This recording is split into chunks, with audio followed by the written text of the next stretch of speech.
Welcome everyone. Today I will talk about Sadhguru.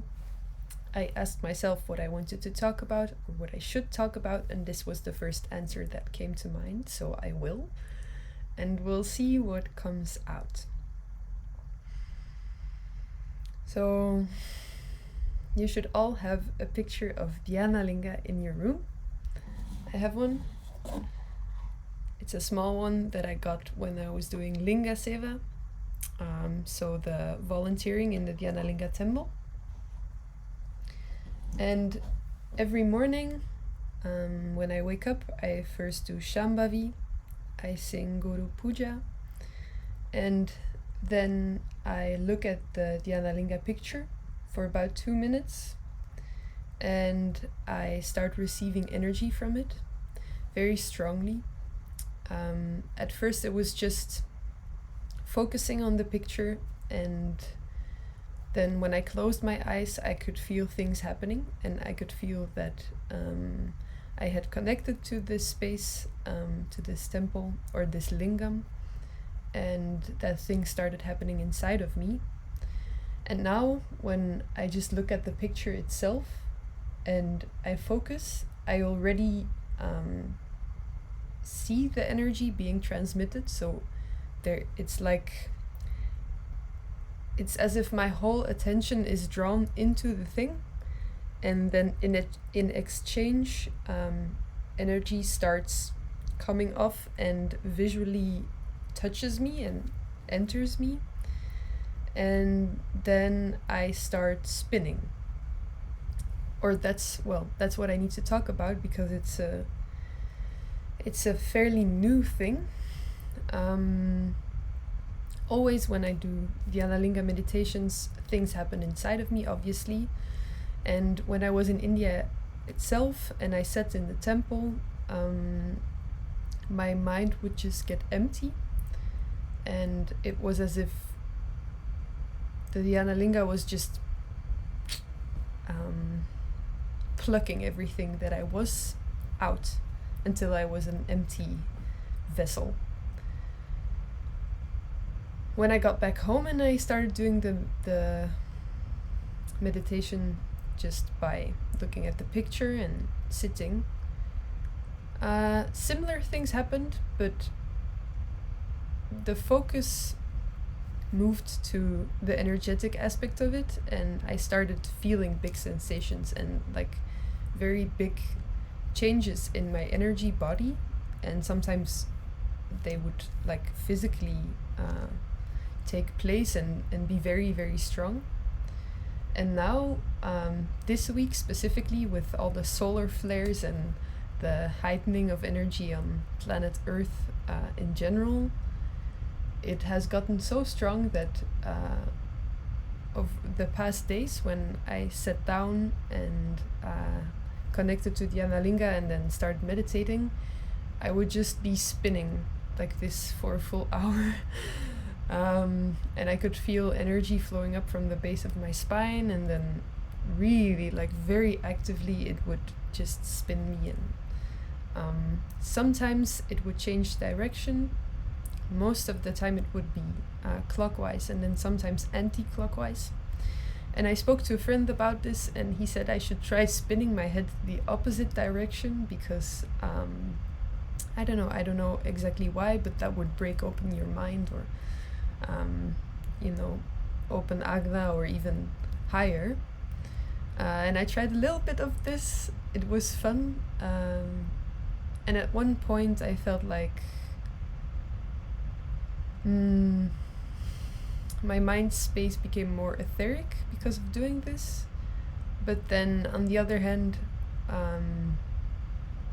it feels like it goes against the principle of Dhyanalinga that I was taught, which is just look at the picture or look at the linga if you're in the temple itself for 2 minutes, then close your eyes and don't do anything. I think this is really, really great as an instruction for meditation. And then if there's a powerhouse like Dhyanalinga, which just does things for you, then it's also true. Like you really don't have to do anything. You don't have to perform rituals, you don't have to ground yourself, you don't have to do breath work or focus on anything. It's like so easy. You just sit and you close your eyes and things happen in itself. And this is because Dhyanalinga is Sadhguru in some way, energetically speaking. And what I heard recently, which is very interesting, is that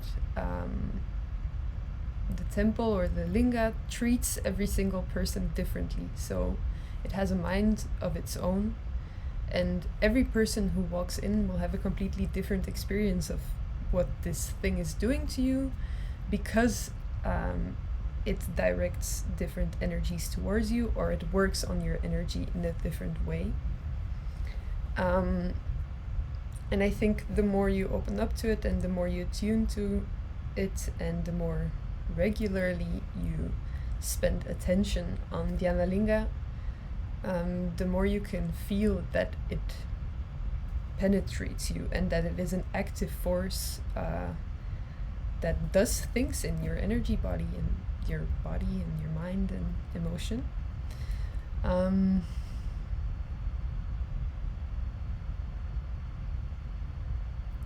So I think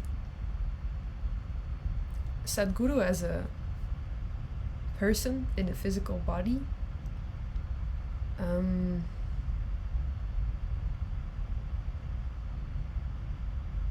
well, he definitely did things for me, but I think I would say the point in which he actually became my guru, or in which I started experiencing him,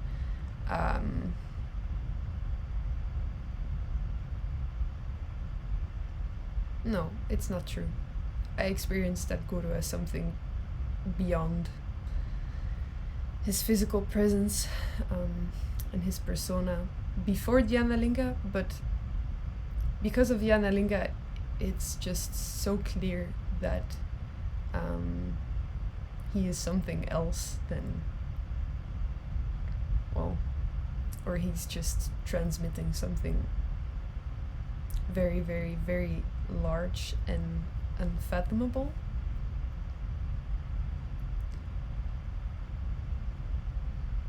And it feels very nice to somehow don't have to do anything. And as I said before, December is about hermiting, or at least these 2 weeks. And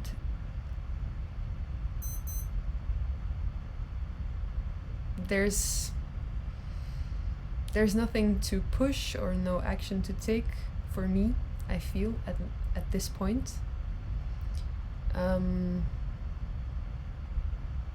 And since there's so much energy available and entering me and changing things inside of me, kind of the only thing to do is just to wait for it to settle and then see where I'm at. And meanwhile to be patient and forgiving with myself.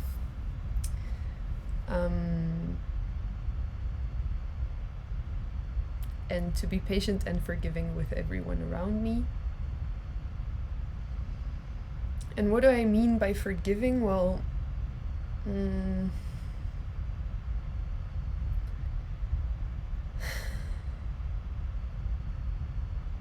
there is a lot of things that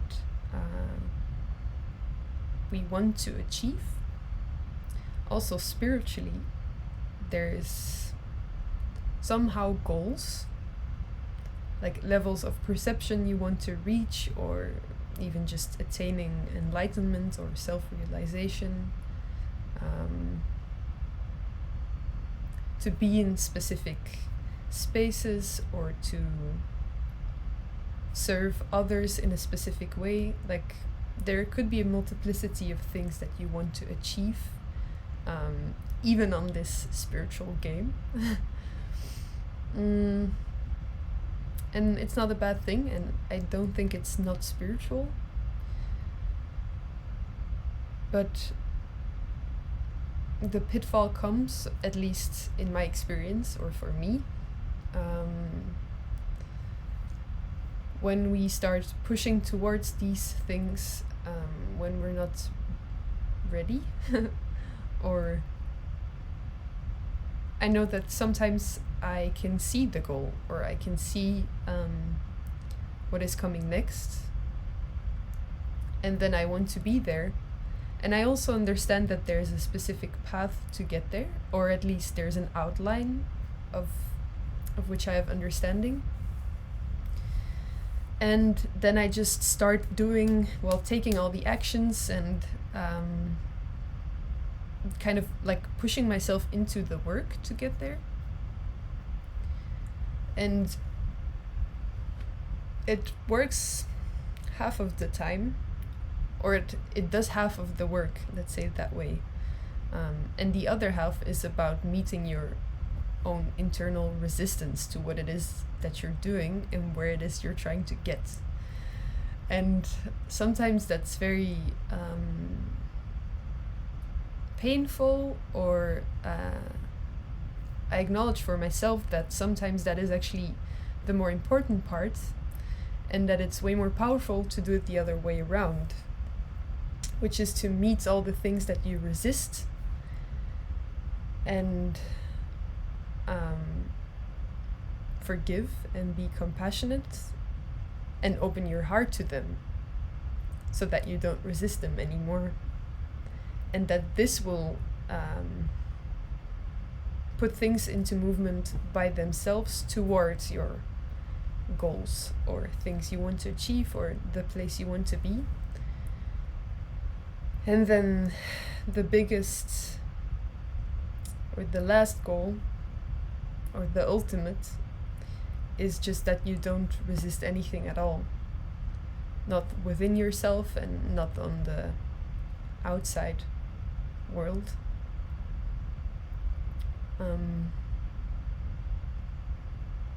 And to, truly have an open heart somehow.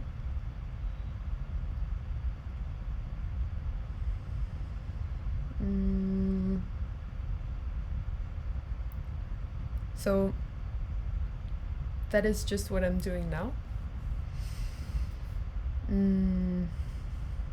I'm just feeling myself and opening my heart and being a mother to myself and a mother to the world, as much as I can, and also meeting the resistance that I have,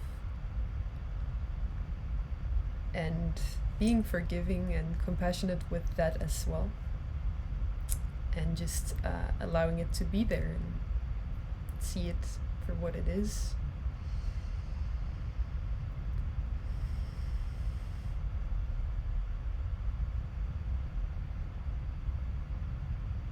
And yeah, I'm sure big things will happen.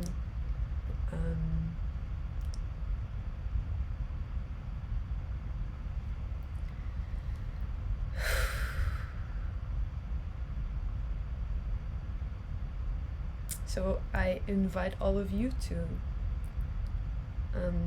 just spend some time with yourself, in which you forgive,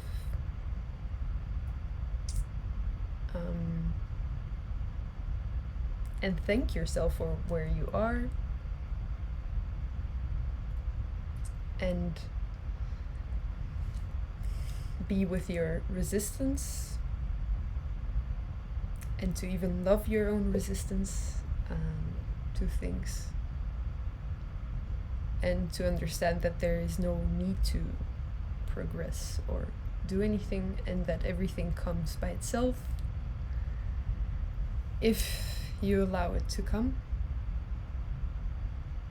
and if your heart is open to it. And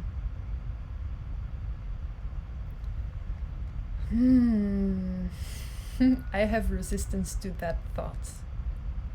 I noticed this. just now that when I say such a thing, there's a part of me that doesn't want to believe it, and still there's this other part of me that knows it is true. So, you know, these two are playing, and I just let them play. I don't force myself to move towards the one that knows it is true because I want to believe it. And I also don't completely give in to the one that doesn't believe it. It's just like, okay, both of them are there and both of them are true and false. This doesn't make much sense anymore, but I'm sure you'll resonate if you hear this, if you have to.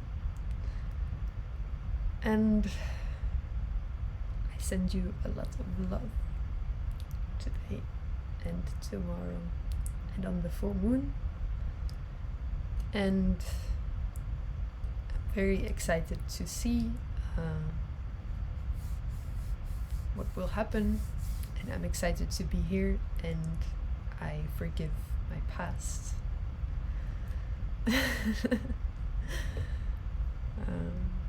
Mwah.